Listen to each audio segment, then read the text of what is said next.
আজি এক্সপেক্টেশ্যন ভালেই। আমাৰ যোৱা খেলখনতো মোহন বাগানৰ এগেইনষ্টত বহুত মানে বেয়া পৰিৱেশ হ'ল। এইটো বহুত বৰষুণৰ কাৰণে সেইটো হ'ল, আনকি তেওঁ ইনজিঅৰ্ড হ'ল। এতিয়া আশা কৰিছোঁ আজি FC গোৱা এগেইনষ্টে ভাল খেল হয়। আৰু বতৰটো ভাল, আজি বৰষুণ নাই, পিচ কণ্ডিশ্যনো ঠিকে আছে। আশা কৰিছোঁ আজি জিকিব পাৰিম যেন আজি FC গোৱা এগেইনষ্টত।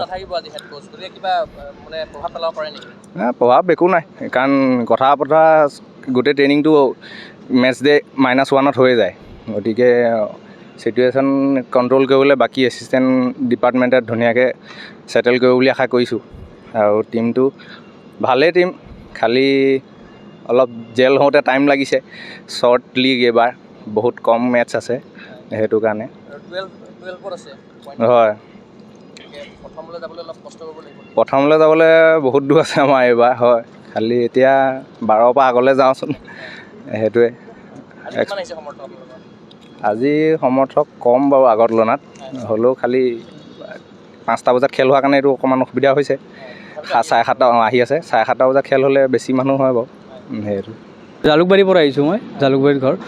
মই মানে খেলটো যে চায়ে আছোঁ, সদায় ডেইলি ৰেগুলাৰ চাই আছোঁ।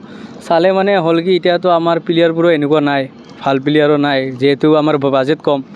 তো সেইকাৰণে আমাৰ মেটচটো অলপ দুৰ্বল হৈ আছে, সেনেকুৱা।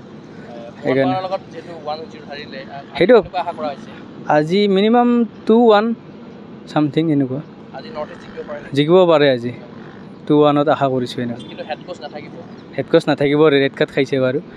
তথাপি মানে আমাৰ যোনবিলাক জুনিয়ৰ কোচ আছে, ইয়াতেও ভালে গাইডেঞ্চ দিয়ে, তো জিকিব লাগে আজি। নৰ্থ ইষ্ট গ'ল এতিয়া ক'ব নোৱাৰি, এতিয়া প্লেয়াৰ নাই যেনেকৈ আলাদিন আজাৰী আছিল, তেনেকৈ এনেকুৱা প্লেয়াৰ নাই এতিয়া বৰ্তমান। এনেকৈ এতিয়া ক'ব নোৱাৰি, ডিফেণ্ডাৰে আহিও গ'ল দি দিয়ে, সেনেকুৱা হৈ আছে নৰ্থ ইষ্টত। ডিফেন্সো নাই, ডিফেন্সৰো প্ৰব্লেম হৈ আছে অলপ। মিডফিল্ডাৰ ডিফেন্সৰ প্ৰব্লেম, ষ্ট্ৰাইকাৰো নাই এনেকুৱা ভাল, তেনেকুৱা। মই ইয়াৰ পৰা কি কয় কাৰিগাঁও বুলি আছে এখন, তাৰ পৰা আহিছোঁ আৰু নৰ্থ ইষ্টক ছাপোৰ্ট কৰি আছোঁ সৰুৰ পৰা। চ' আজি জিকিলে হ'ল নৰ্থ ইষ্ট ইউনাইটেড, কামান এইখিনিয়ে আৰু। আজি I hope they win, because every win feels like a trophy at this point. Because আমাৰ টীমটো অলপ হ'লেও কমজোৰ হৈছে, বাট মই ছাপোৰ্ট কৰিমেই north stock. I will support north east টিল আই ডাই, নৰ্থ ইষ্ট ইউনাইটেড। আই হোপ, মোৰ মতে গোৱা FC হয় যদি 2-0। য়েছ য়েছ। মানে মই বহুত আগৰ পৰা ফুটবল চাওঁ, সেইকাৰণে ভাল লাগে আৰু। তো গুৱাহাটীত হৈ আছে ISL, সেইকাৰণে চাবলৈ আহিছোঁ। নৰ্থ ইষ্ট ফেন। পাৰ্থিৱ দিব লাগে, নৰ্থ ইষ্ট জিকিব লাগে। 3-1 হ'ব লাগে, 3-1। আমি গুৱাহাটীৰ পৰা আহিছোঁ, পাঞ্জাবাৰীৰ পৰা আহিছোঁ। এতিয়ালৈকে যিকেইখন আছে গোটেইকেইখনে চাইছোঁ। চালোঁ, এই বৰষুণতো আহি হ'লেও চাইছোঁ। আজি ভালে, আমাৰ নৰ্থ ইষ্ট জিকিব লাগে, তেওঁলোকে ছাপোৰ্ট কৰিব লাগিব আমি। জিকিবতো লাগে, 2-1 জিকিব লাগে। বেলতলাৰ পৰা আহিছোঁ। কি ক'ম আৰু, খেলখন জিকিলে হ'ল আজি। আজি ভাল খেলক আমাৰ টীমটোৱে, সেইটোৱে আৰু। North east.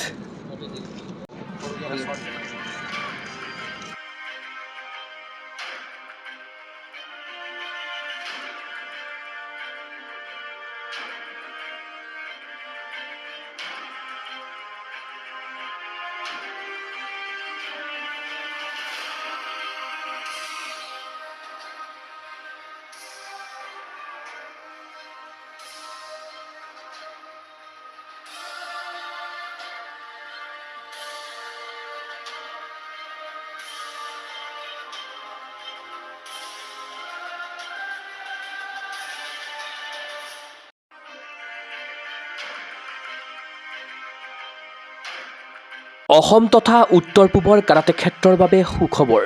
গুৱাহাটীৰ ভেটাপাৰা চাৰিআলিত মুকলি হ'ল কাৰাটে ক্ৰীড়াৰ বিশেষ বিপণী তৃষ্ণা স্পৰ্টছ। কিঅ'ৰ দ্বাৰা এপ্ৰুভ বিভিন্ন ব্ৰেণ্ডৰ কাৰাটেৰ সামগ্ৰী, কাৰাটেৰ সাজ পোছাক এই বিপণীত উপলব্ধ। খুচুৰা আৰু পাইকাৰী মূল্যত ক্ৰয় কৰিব পাৰিব আপোনাৰ প্ৰয়োজনীয় আৰু মন পচন্দৰ সকলো সামগ্ৰী। কিঅ' approve model gloves, kicking pad, kit bag, standing kick bag, leg guard, head guard, chest guard, groin guard, rubber puzzle mat, belt ইত্যাদি উন্নতমানৰ কাৰাটেৰ সামগ্ৰী ক্ৰয়ৰ বাবে আহক তৃষ্ণা স্পৰ্টছলৈ। ঠিকনা তৃষ্ণা স্পৰ্টছ, ভেটাপাৰা চাৰিআলি, SB complex, BR road, Guwahati 28। Phone number 7002853483 আৰু 84720500034।